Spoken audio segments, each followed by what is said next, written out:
Dans le cadre chatoyant de la résidence secondaire de Popenguine, le président de la République reçoit toute la technostructure de l'État. Il s'agit d'une supervision globale des actions du gouvernement avec la grande administration. Une task force, la cheville ouvrière des grands projets du plan Sénégal émergent. Une nouvelle stratégie de gouvernance pour l'émergence d'une nouvelle forme d'administration. Il faut qu'elle passe à une administration de développement. Administration de développement, cela évidemment passe par un changement de méthode et de comportement, un changement des mentalités. Et il faut des leaders pour incarner cette rupture de réformateur. Moi, je suis sûr qu'aujourd'hui, notre pays a fait le choix de confier ses destinées à une génération nouvelle. Je suis parmi vous un des vôtres, disons, qui a été porté à la tête du pays. Donc c'est toute la génération qui doit pouvoir prendre ce message et s'engager pour, en fait, faire réussir à notre pays les bons qualitatifs attendus pour le projeter dans le rang des nations émergentes. Et cela est tout à fait possible. Une rupture générationnelle dans un monde de vitesse à la croisée des chemins du plan Sénégal émergent. Les débuts d'une révolution au sein de nos administrations qui ont également le mérite d'être à cheval sur le respect des règles de bonne gouvernance. J'apprécie le travail de l'administration sénégalaise, très clairement. Car je sais ce que notre pays doit à cette administration et combien le respect des procédures dans cette administration place notre pays au même rang que toutes les grandes démocraties. L'heure n'est plus au répit. Les hauts fonctionnaires de l'État au premier plan pour concrétiser une vision qui s'articule autour des grands axes du plan Sénégal émergent. Et le social constitue une priorité dans cette nouvelle dynamique de gouvernance. Il faut changer de paradigme. Il faut aller vers plus d'ambition pour pouvoir non seulement faire face aux urgences de l'heure, urgence sociale, lutter contre les injustices, mais il faut produire. Il faut que le pays soit dans des capacités, des situations de pouvoir assurer pleinement son développement. Donc ça, c'est la quintessence du PSE. Vous le connaissez mieux que moi, puisque vous avez contribué à la rédaction du plan en tant que programme économique. Un changement du paradigme pour booster l'économie du pays à travers un nouveau modèle de dépenses publiques. L'idée est d'offrir aux populations un mieux-être et d'excellentes perspectives d'avenir. Si nous voulons réussir à mettre à niveau notre économie, donc à produire plus, si nous voulons également améliorer le cadre de vie de nos populations, il faut qu'on change la manière de dépenser. Parce que nous avons des revenus qui sont quand même limités. Ces revenus, il faut optimiser leur utilisation. Et il nous faut aussi augmenter nos capacités financières, les recettes de l'État. Jusque-là, je crois que de gros efforts ont été faits, mais qui sont insuffisants par rapport aux besoins de développement de notre économie. De grands dossiers attendent le gouvernement à la rentrée. L'une des urgences, c'est l'énergie. Améliorer la qualité du service pour assurer une meilleure distribution énergétique. À ce niveau, c'est tout un dispositif qui sera révisé. Sur l'énergie, il nous faut encore vraiment surveiller de très près quand même le développement des IPP. Et les IPP, ça a été lancé en 1998 avec la réforme du secteur. On a fait une loi sur la libéralisation. On a mis des modèles mathématiques sur les contrats d'achat d'énergie. Ces modèles, il faut les remettre en cause. Moi, je crois en cela. Parce qu'on a des formules de fixation du prix basées sur une prime fixe qui rémunère l'investissement et des charges variables, le combustible. Mais la prime fixe, elle est trop élevée.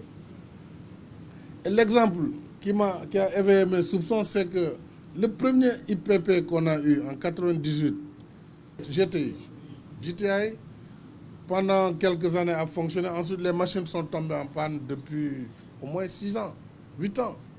Et l'État Sénélec continuait à payer la partie prime fixe alors que c'était l'opérateur qui n'avait plus de machines. Mais on continuait à payer 900 millions par an. Quand on est venu, on a refusé, ils ont accepté. Donc, la formule-là, il faut la réviser. Et c'est ça qui nous permettra d'être à l'aise pour signer plusieurs IPP. Ou alors qu'on voit avec nos partenaires comment ils peuvent, eux, prendre en charge la prime fixe pour accompagner nos États. Le programme d'urgence de développement communautaire, PUDC, la nouvelle trouvaille du président de la République Macky Sall. La cible, le Sénégal des profondeurs, où l'extrême pauvreté constitue un mal à éradiquer le plus vite possible. Tout est parti d'un vécu. Le PUDC est un peu le pendant de l'émergence en milieu rural.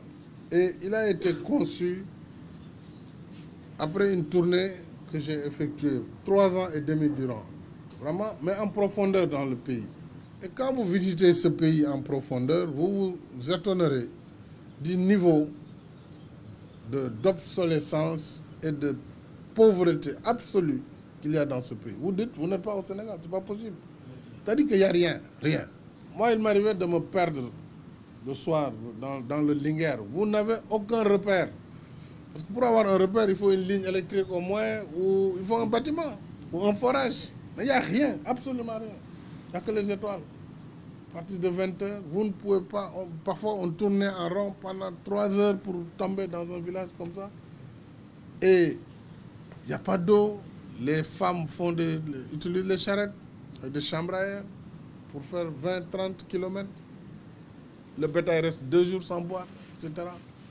Alors, et ça c'est au Sénégal, c'est pas ailleurs, hein, c'est chez nous là. Pendant que les gens exigent des augmentations de salaire, il n'y a que 28% qui ont accès à cette électricité au Sénégal. 28% des ménages ruraux. Et donc, j'avais après cette visite vraiment pris conscience qu'il faut inverser la tendance. L'hydraulique, c'est ça le problème. Toujours la même pression. Le Sénégal occidental qui prend tout,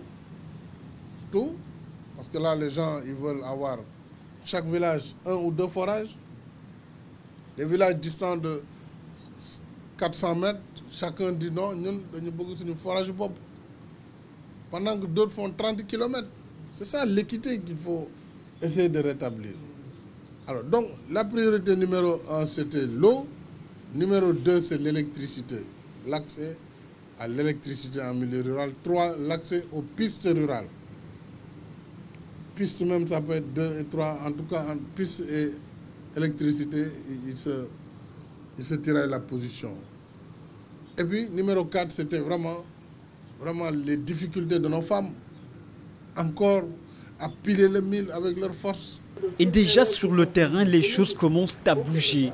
Les premières réalisations visibles et les populations ressentent directement les effets d'un programme d'urgence qui vise à améliorer leur quotidien, surtout pour la femme rurale. Aujourd'hui, concernant le premier volet, la première priorité, comme l'avait indiqué ce matin, pour l'hydraulique, nous avons 2 phases. La première phase, nous voulons réaliser 65 forages et 69 châteaux d'eau. Et aujourd'hui, les travaux sont assez bien avancés, pour ne pas dire très bien avancés. Et pour la deuxième phase, on a dans le pipeline 75 forages et 91 châteaux d'eau, ce qui fait un total de 140 forages et 160 châteaux d'eau. Bien sûr, il faut comprendre que ce sont des systèmes multivillages qui permettent donc à partir de sites centres, qui permettent de rayonner, de polariser plusieurs villages. Donc, Monsieur le Président de la République, 8 entreprises. Parmi ces 8 entreprises qui travaillent sur l'hydraulique, il y en a une seule qui est chinoise. Et c'est CGC. Et dans le lot des bureaux d'études, il y a une seule entreprise communautaire, c'est CIRA. Donc pour vous dire que quand même, le secteur privé national a raflé le grand lot. Au jour d'aujourd'hui, pour la zone de Kédougou, nous en sommes à 8 forages réalisés productifs. Concernant les pistes rurales, donc nous avons démarré les travaux pour la construction de 615 km de pistes pour un coût de 11,6 milliards. Sur le volet électrification rurale, après les études préliminaires, nous sommes à 410 villages au lieu de 325. Donc c'est un plus. Concernant l'équipement rural, post-récolte et entrepreneuriat rural, aujourd'hui nous avons, en tout cas dans le pipe, sur les appels d'offres qui sont déjà évalués, 5006 équipements de transformation. Et le monde rural en demande encore. Parce que quand l'équipe entrepreneuriat est partie sur le terrain, on a eu des besoins exprimés pour 18 000 unités. Donc sur l'état d'avancement, on a la certification et déploiement de 422 équipements en cours dans la région de Fatick pour un coût global de 632 millions. Le PUDC, je le soutiens et je le surveille de près. Pour moi, c'est la satisfaction des demandes des populations et qu'on doit régler. Nous avons un directeur national du projet qui est à la primature.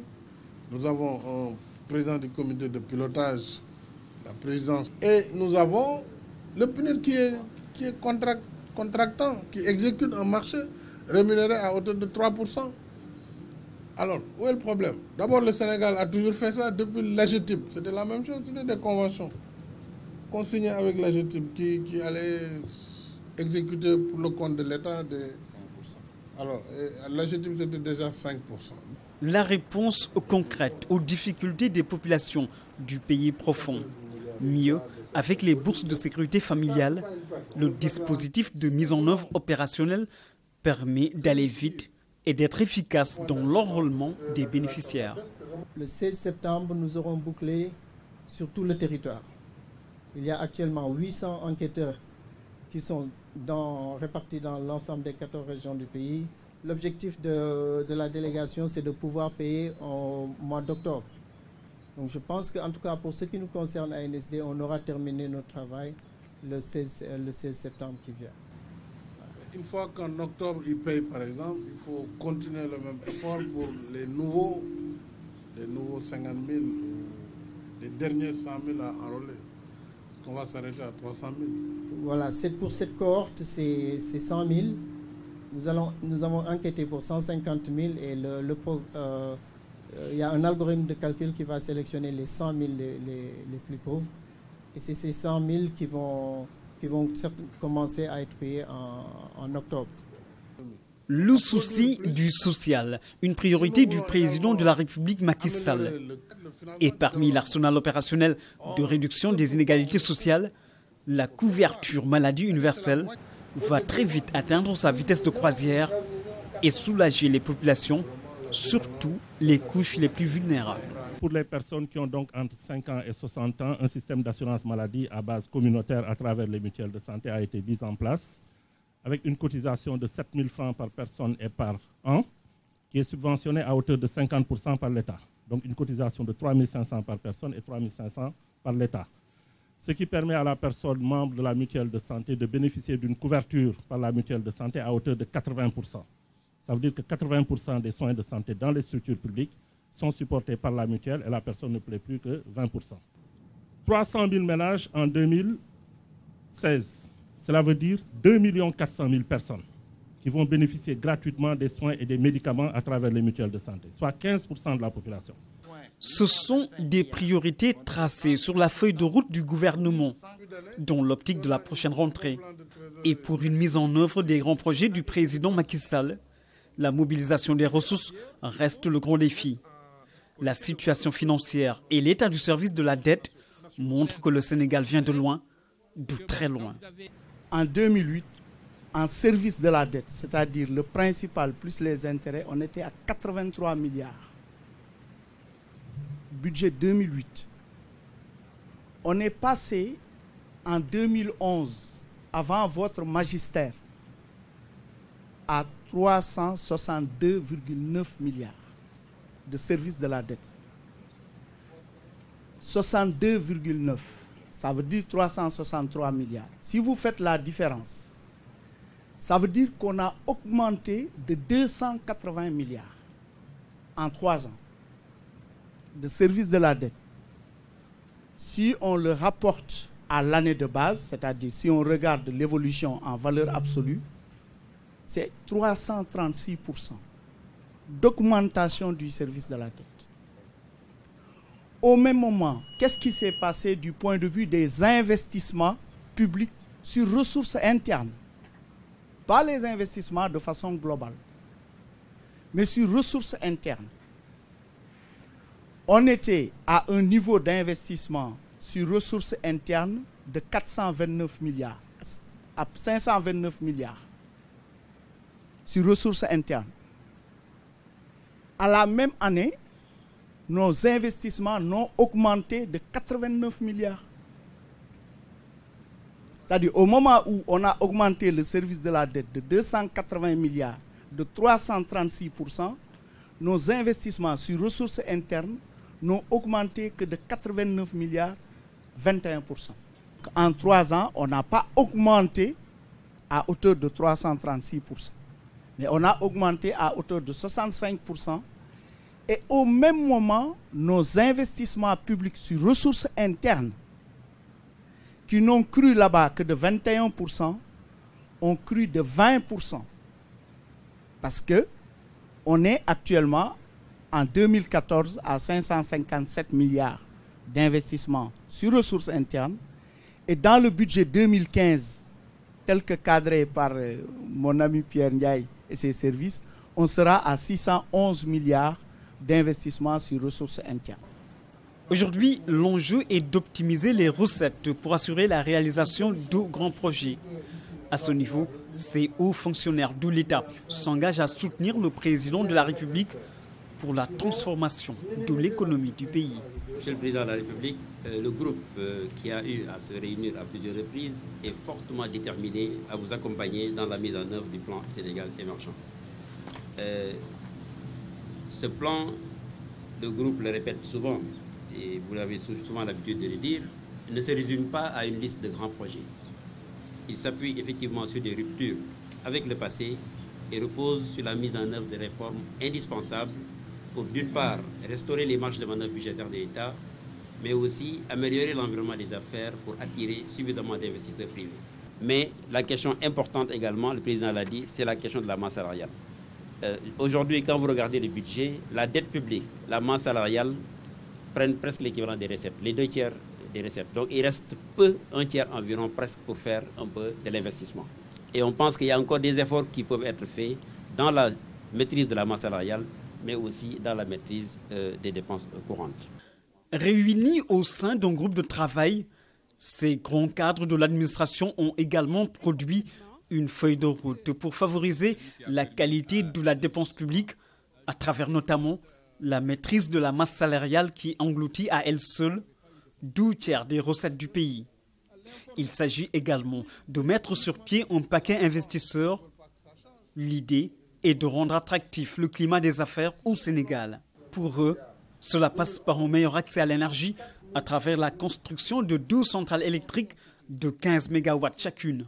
Cela pourrait entraîner la baisse du coût de l'électricité pour les entreprises qui veulent s'installer dans le parc industriel de Diamniadio et dans la future zone économique spéciale.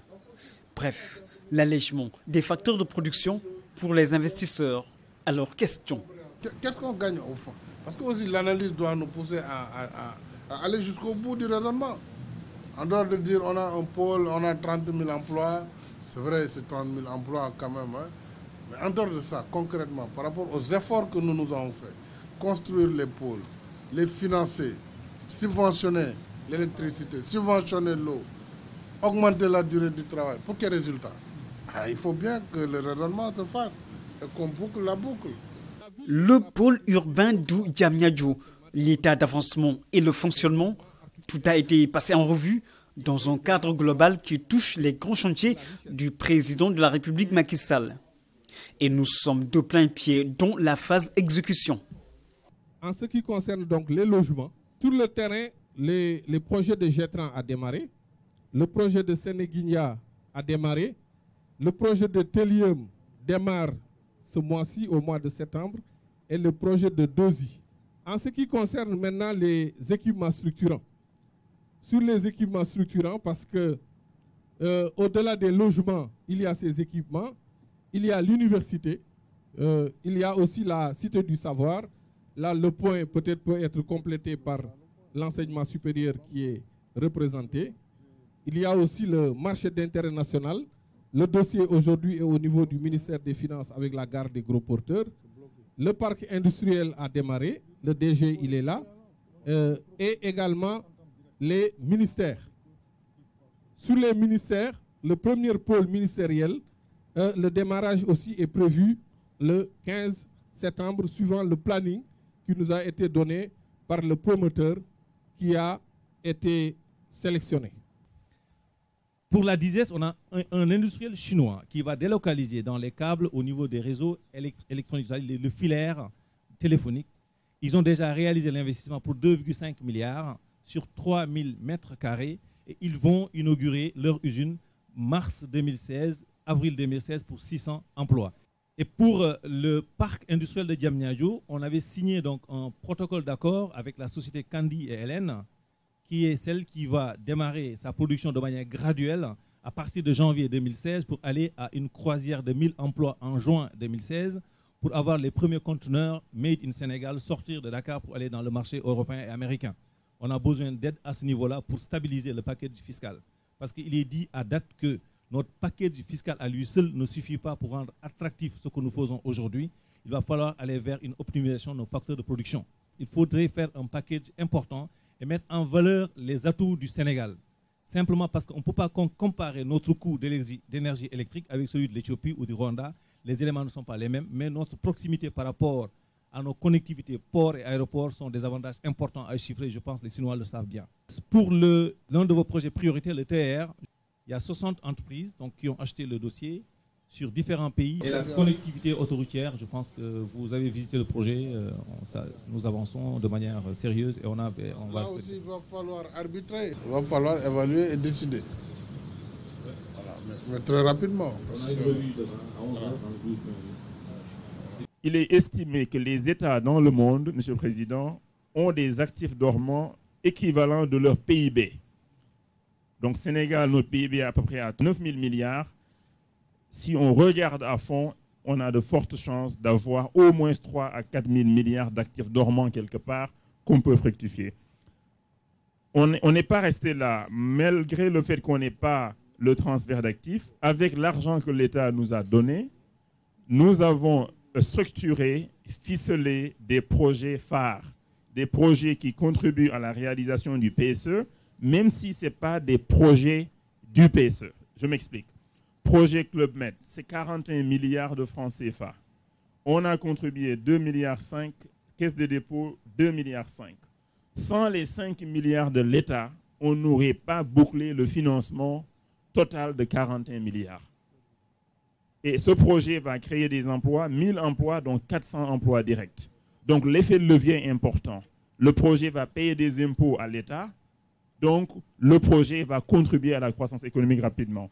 Le projet Parenterus, c'est un projet de 6,5 milliards qu'on vient de boucler. Le financement est entièrement bouclé.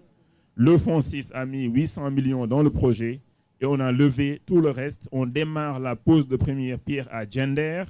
Ce sera début octobre, le financement est bouclé. Nos 800 millions et notre expertise, le montage financier, tout on l'a fait pour lever tout le reste du projet. C'est 1,5 milliard d'impact au PIB, c'est 70 emplois directs, 60 millions de francs par année payés à la collectivité locale, en patente, en impôts indirects, etc. Troisième projet, Polymed, c'est dans la santé. Nous avons innové avec le ministère de la Santé. Nous sommes allés les voir pour dire, Madame le ministre, vous n'avez pas les moyens de rehausser le plateau médical dans tous nos hôpitaux. On vous propose un modèle où nous, on prend en charge le plateau médical de certains hôpitaux. On fait un projet pilote à Mbour de 800 millions de francs. On a mis 250 millions, nous, l'argent Fonds 6, le reste est du financement bancaire. Donc, avec 250 millions, on finance relèvement de plateaux médicaux de 800 millions.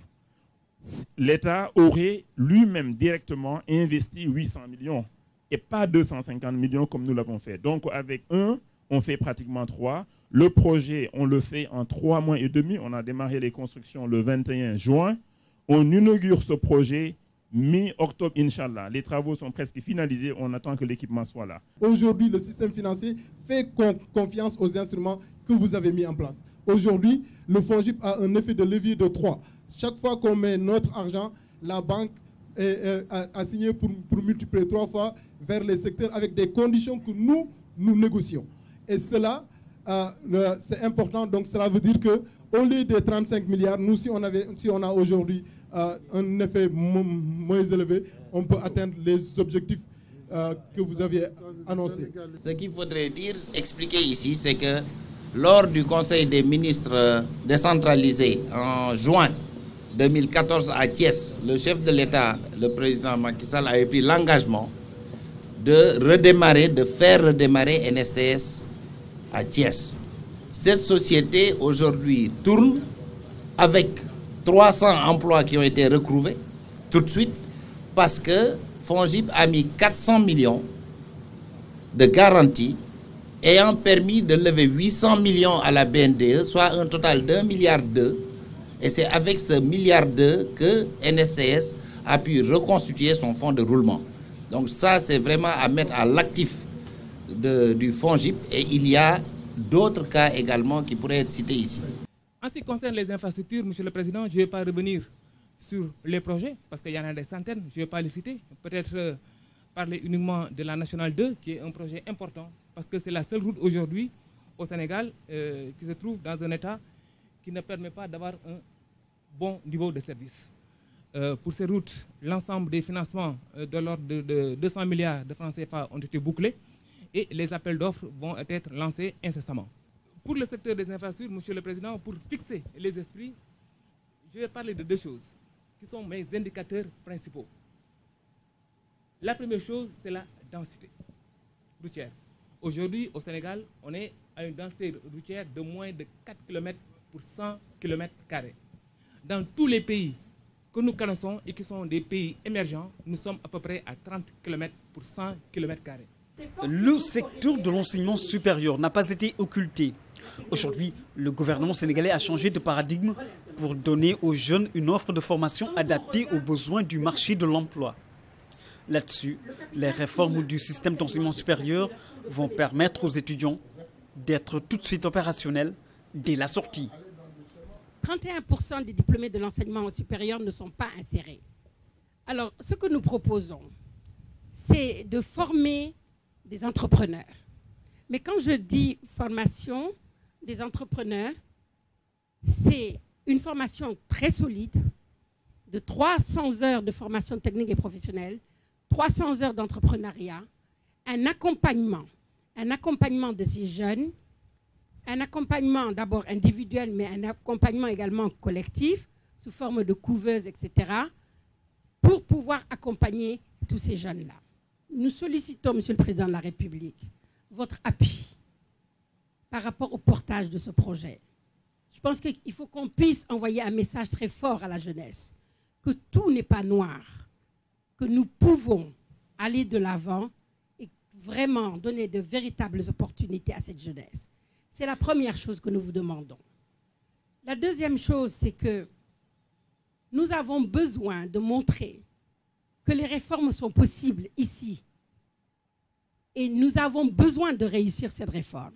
Un des moteurs de la croissance du pays, c'est l'agriculture. En 2014, le chef de l'État a lancé le programme d'autosuffisance alimentaire en riz à l'horizon 2017. Aujourd'hui, sur le terrain, l'engagement est en train de se concrétiser. L'État a mis plus de 19 milliards en 2 ans pour le programme national d'autosuffisance en riz.